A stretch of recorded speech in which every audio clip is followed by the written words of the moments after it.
So Worlds is happening and already people are loving it. It's one of the most exciting worlds to watch. There's so much unpredictability. Things are going haywire and nobody really knows what to expect. Now a lot of people see that as a bad thing. Having your expectations for anything and then having them constantly not met, shattered even, and you're all over the place. You really don't know what to watch. But that's not always a bad thing, and people may see it in that way, but I think for the most part, it's a positive change. And I'll highlight the reasons why I think it's a positive change, or why it should at least be viewed in a positive light. But let's take it back a step further and really see why those changes are happening. So I've boiled it down to three major things that are making this world so unpredictable, so exciting. And those three things are the time that was taken, the time off between last seeing the teams play until Worlds, which will expand all these points. And the other factor is the Korean boot camp, followed up by the patch that they're playing, 5.18, which is a very interesting patch to say the least. So all the teams last year they didn't really have the system where all the regions finished around the same time. So some teams played Worlds like a couple, like 2 weeks, maybe even a week after they were done with their own tournaments, qualified, bam, Worlds kind of thing. So everybody really knows what they're playing. You're not going to develop new styles, new strategies when you just showed everything to make it to Worlds before, right? That just doesn't happen. You don't have that much time. Planning your travelings, catching up on your sleep, your rest, all sorts of things. You just don't have enough time to develop new shit. Having a month off and having everybody have almost equal time off makes it so that everybody can develop new ideas, new strategies. And what happens is that the teams that are trying to incorporate things from the past that worked in previous tournaments that they played in their region are really struggling to make that thing work, that meta, those champions. That, not the style, but the champion. It's really difficult because people have seen them so much, they know what to expect. When you do research for such a long time, because you just don't know what the teams are playing, what ends up happening is that the analyst work is somewhat like this, where you just look at tendencies in the past and you prepare very heavily against that kind of stuff. Like, okay, if this team plays this champion, they like to do this, this, and that, and they've done it every single game that they played it for the entirety of their existence. Like, okay, be ready for this. Is it going to happen? Very unlikely, because we have no idea what they're playing because of the time off. We took a month off. It's unlikely to expect the same strategies that people ran weeks before in the World Tournament. That just makes no sense to do the exact same thing. So the teams prepare for that.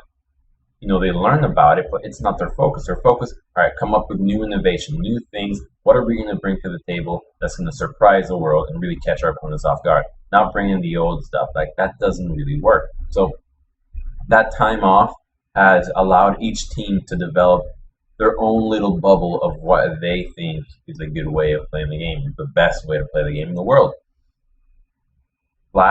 Secondly, the Korean boot camp. Now, I made a little post about this a while ago about how the boot camp will shape the meta so heavily. So examples are, we see Asian teams doing the Western lane swap, which involves taking the towers early, ignoring dragons, kind of things. And we've seen these Asian teams also mess it up a little, not keeping up the tempo and understanding the consequences of failing to do the lane swap properly, or what happens when you take a very early dragon. Like, where does that put you gold wise, experience wise? These teams are not as experienced. Same thing goes with the American team, or Western, sorry, I say American team. The Western teams that are more used to that early tower, fast pushing strategy, if they're put in a more hold situation or roaming scenario, they're struggling. It's not the same thing. So the mixture of those metas has created the teams to know how to play them, but not to the fullest, which can be a good thing if they get lucky and pull it off, or is usually a bad thing if they don't really fully understand the reasoning behind it because they're just used to this for a month. Now, all the teams that went to the Korean boot camp and I mean this literally, every single team went there except Ping. So all the teams in Korea practiced against each other, and created their whole little meta. The cool thing is that not everybody scrims each other, obviously. So, for example, if you break it down, each team from each group is not going to scrim each other. That's a given. But it gets deeper than that. For instance, if I'm a team in one region, I would want to scrim every team from my other region. Because I know that my region would never leak anything. My region would, my information is very secret and it's going to be safe within the people in my other region. So I would want to scrim them. Would I want to scrim somebody from another region who is close with a team that is also in the same region as that main team, and the same team that is in my group? Am I really gonna show everything? Am I gonna try to fool them and pick new things there that I'm not necessarily looking to prioritize certain worlds? Most likely, because you just can't trust other teams like that. And it's sad to say, but that's the way things are, and I think the right way to go about it, to want to deviate your strategies when you play against teams that are from other regions that might leak information. That's just the way things are. And it creates little ideas in people's minds as to what's good, what's bad, what certain regions play, what others don't. And the cool thing that really highlighted that for me was when the Flash Wolves played against CLG and they banned Veigar.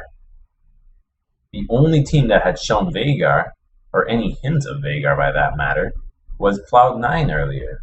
So they're assuming, okay, CLG scrims Cloud9, Cloud9 played Veigar, therefore, both being close and from NA, Veigar must be played by CLG. We need to ban it as well. We saw how powerful it was. Our own team from our own region didn't deal with it well. They didn't know what the hell they were doing. We don't know what we're doing against it. We need to ban it. That kind of mentality spreads throughout picks that are not that we haven't seen yet, picks that we've seen, all sorts of things. So it creates little metas within each region, within each group of team that scrimmed each other, which is cool to see because there's a lot of priority of weird champions and things that just don't show up. So, for example, some teams will leave Mordekaiser up. Some teams are prioritizing Lulu heavily. Some counter it. Some love Daria. Some don't even care about Fiora. Some have the audacity to let Gangplank go through. It's so much crazy shit that it's so easy to just say, this was the reason why, and it's right. This is why that happened. And of course, the final thing, so all three things, the time off, the Korean boot camp, and then the patch that they're playing on, are really what is making this so wonky, or wacky.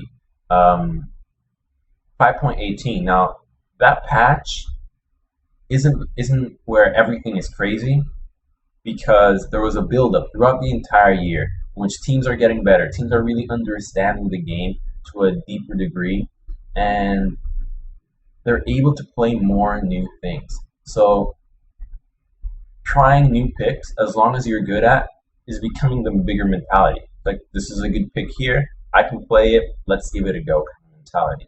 And that's been spreading throughout all the regions, all season. All the teams are looking to really practice new stuff. All the teams here at Worlds are no slouches to innovation. Like, they've all been trying new stuff. And 5.18 has really been the finish mark behind all that, where it all comes to fruition and see who's better at innovation, who understands the game better at the analytical point of view. Now, what I meant to say in the beginning of the video about why it should be seen in a more positive way is because I think this makes the sport, the esport, it makes the league a much more diverse and interesting esport activity. I don't know, man. I'll make the point, you can fill in the word, whatever it is. Because it includes the staff members now. Staff is so important now, right? So many games are being won simply because of the draft, because they understand the patch better, because they know by the understanding of all the information that was gathered, from the lack of knowledge from every team, from the opinions and scrims, to the patch notes and having a diverse champion pool that can guide the opponent and really pick powerful compositions or bait them into picking whatever you want them to play. And it just makes the game so exciting from that point of view. So the analysts must be rejoicing, and the coaches as well, because of how much impact they have on the game. So they're really the hidden heroes right now, because I guarantee if it wasn't for the coaches and the analysts, this tournament would be a lot weirder and way sloppier, because there's a lot of really refined play going about. But I think a key part of it is because the teams that are doing that really understand how the game is played right now. So when you see whoever wins Worlds this year, you shouldn't think to yourself, "Oh, they were just a better team. They had this amazing player. They had the best mechanics, the best teamwork. They had, oh god, they're amazing with their teleport plays, their ganking game. Holy shit, they're amazing." That might be true for whoever wins. But you need to give a lot of credit to the staff and whoever is helping the picks come through. Now, I'm not saying it's the staff. That's for something the teams to actually come out and verbally tell you, you know what, the reason our pick and ban face is like this is because of this person, kind of thing. So don't make the assumptions. Ask. Wait to see who tells you. After Worlds is over, nobody gives a shit. They'll tell you everything. Okay, wow, our picks were made by this player. Our picks were made by our analyst, by our coach. It doesn't matter. It's information that is easier to reveal after the tournament is all over. But those people deserve a lot of credit. Whoever is behind understanding the meta, understanding how to counter the new picks, that can really have a knack for knowing what is good without having played against it much, is a very powerful talent that it should be rejoiced in the scene and in this tournament. So that's why I really like this tournament, because it adds depth to the game that was never there before. The draft, the coaches were obviously important, but never to the degree that a new patch and so much time off has created it. And sure, it's a shit fest in terms of predictions. I mean, nobody knows what to predict at this point, and it's going to get even harder. Like, people say it could be easier, but if group draws were seemed group draws seemed predictable at first, now they're crazy. The same thing's probably going to happen with the quarterfinal stage, semifinals, maybe even the final. Like, it's such an interesting approach to Worlds that it's kind of refreshing, to be honest. So the cool thing that I look forward to it as well is that I think this is such a new patch that we're playing on Worlds. I actually don't think that the team that will win Worlds will be the best team in the world when the next season begins. Actually, I think they'll probably be good, but by no means stomping everybody, just because people would have been adjusted to the patch, will have learned, and then just come out swinging because of how important the adaptation to the meta has been in secrecy. That's really what has taken this tournament to the next level. So I hope this wasn't too ranty or made any sense, because usually they don't make that much sense to me. So thank you for watching, and I'm not going to make one of those learn what to learn from day 3 from Worlds to your solo queue game. Today, I'll try to put it out for tomorrow, maybe on the weekend, and see you guys then.